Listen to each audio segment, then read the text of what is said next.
Hello, all. My name is Beyonce Bracamonte, and I will be arguing on the topic of foreign policy. My standpoint on the topic that I will be arguing is that the United States should be involved militarily in the Middle East. And just as like a basis for this argument, I believe, for argument's sake, that radical geopolitical and economic change in the greater Middle East and U.S. strategic priorities with regard to like U.S. prioritizations, so ensuring oil flows, upholding Israel's security, preventing the rise of like an over dominating regional hegemon, repelling against acts of terrorism, all require a certain level of U.S. militia to be involved within the region, and it is as a means to exude both strategy and posture in terms of military capability.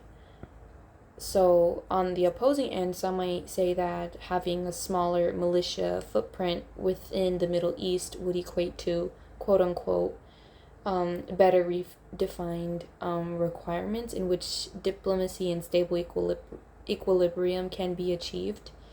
When alluding to the Ukraine crisis, though, and pinpointing the specific moment in time in which they surrendered their nuclear capability, it then allowed for the perception of Russia having invaded due to having enough motive having manifested. So that perception was manifested after they saw that Russia had motive to invade, basically.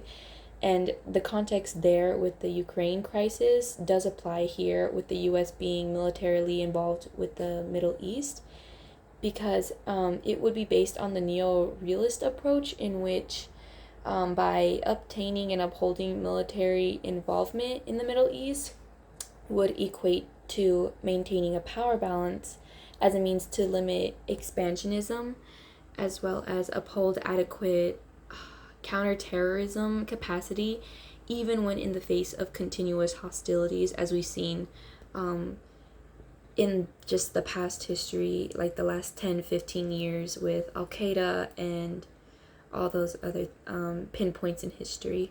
And although efforts have been made by the Biden administration after the peak of COVID-19.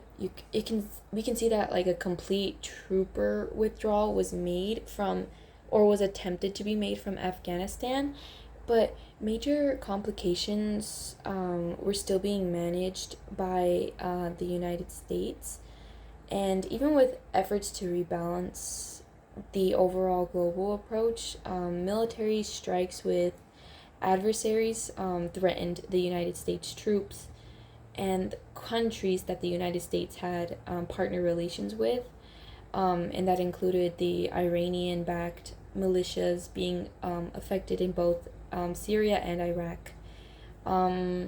Although President Biden and Iraqi Prime Minister Mustafa al-Kadhimi have come to an agreement over ending like the U.S. combat mission. This was from the year, like towards the end of 2021.